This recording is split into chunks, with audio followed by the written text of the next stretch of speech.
Setelah itu, saudara, imbas gempa berkekuatan 4,9 magnitudo yang mengguncang Kabupaten Bekasi, Jawa Barat membuat 8 perjalanan kereta cepat Wush pada Rabu malam dibatalkan. Gempa membuat sistem deteksi gempa di jalur kereta cepat menyala dan membuat PT KCIC membatalkan 8 perjalanan kereta, yakni kedatangan dan keberangkatan dari stasiun kereta cepat Halim. Calon penumpang langsung melakukan pengembalian biaya tiket dan biaya pengembalian diberikan secara penuh oleh PT KCIC. Sementara pengembalian biaya tiket akan memakan waktu paling lama 15 hari kerja. Dampak pembatalan PT KCIC mengarahkan penumpang melanjutkan perjalanan dengan kereta Pangandaran tujuan Gambir dari stasiun Padalarang atau menggunakan layanan transportasi daring yang telah bekerja sama dengan PT KCIC. KCIC mengucapkan permohonan maaf atas kondisi tersebut. Tentunya ini dilakukan untuk keselamatan dan juga keamanan perjalanan kereta. Sehingga diputuskan untuk perjalanan KA Wush mulai pukul 8 malam sampai dengan kereta terakhir pada Rabu 20 Agustus dibatalkan. Total ada 8 perjalanan yang dibatalkan, 4 dari Halim menuju Tegaluar dan 4 dari Tegaluar menuju Halim. Dan penumpang yang terdampak pembatalan akan diberikan pengembalian biaya tiket sebesar 100% dari harga tiket yang telah dikenakan dengan metode cash ataupun juga transfer, dan proses pembatalan bisa dilakukan hingga H-3.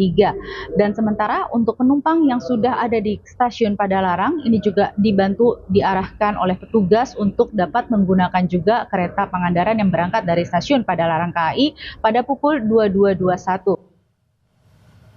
Informasi lainnya, saudara, seorang balita berusia 4 tahun di Sukabumi, Jawa Barat meninggal dunia dengan kondisi di dalam tubuhnya ditemukan cacing berukuran besar. Akibat peristiwa ini, Gubernur Jawa Barat Deddy Mulyadi memberikan teguran keras kepada Bupati Sukabumi yang dinilai lambat menangani permasalahan di wilayahnya. Seorang balita di Sukabumi, Jawa Barat meninggal dunia dengan kondisi di dalam tubuhnya ditemukan cacing berukuran besar. Penyakit cacingan akut yang diderita Raya baru diketahui setelah ia dibawa ke rumah sakit. Menurut Bidan Desa, kondisi balita berusia 4 tahun itu telah terpantau mengalami keterlambatan pertumbuhan sejak lama. Kondisi itu diperburuk dari situasi keluarga dan lingkungan, di mana kondisi sang ibu dan ayah Raya mengidap penyakit serius. Kebetulan memang Raya tuh sering ke posyandu ya Bapak, sehingga berat badannya kita pantau. Memang sejak kecil itu Raya termasuk BGM ya, jadi berat badannya tuh di bawah garis merah, di bawah normal gitu. Jadi benar-benar terpantau kalau untuk berat badannya. Jadi waktu itu memang sama kita juga mau dirujuk ke rumah sakit, sudah berkali-kali dianjurkan ke rumah sakit, ke puskesmas agar konsultasi gitu minimal sama ahli gizinya. Cuman memang kalau jawaban dari ibunya tetiasa Mang Rijalna tekengingan sorot gitu ya. Jadi memang karena berat badannya ini BGM, jadi sehingga bantuan yang dari desa pun kita prioritaskan untuk Raya.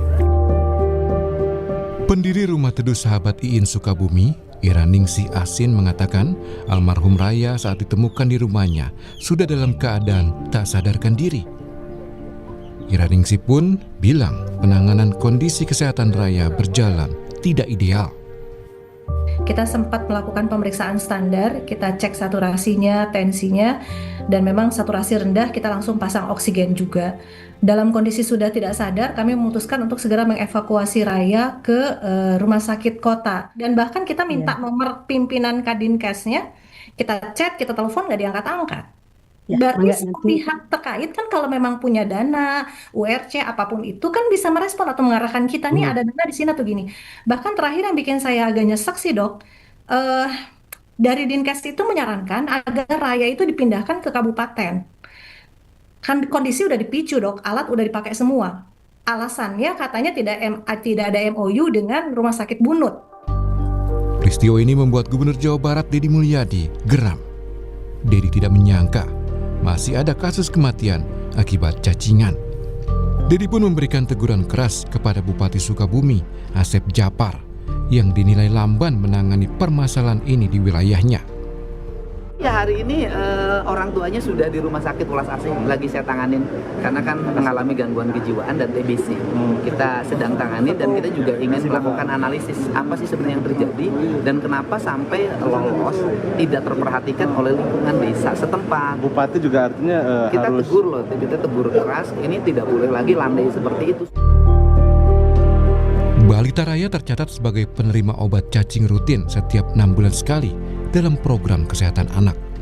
Namun kendala muncul ketika upaya merujuk Raya ke puskesmas untuk konsultasi ahli gizi tidak mendapatkan persetujuan dari orang tua. Insan Maulana Firdaus, Kompas TV, Sukabumi, Jawa Barat.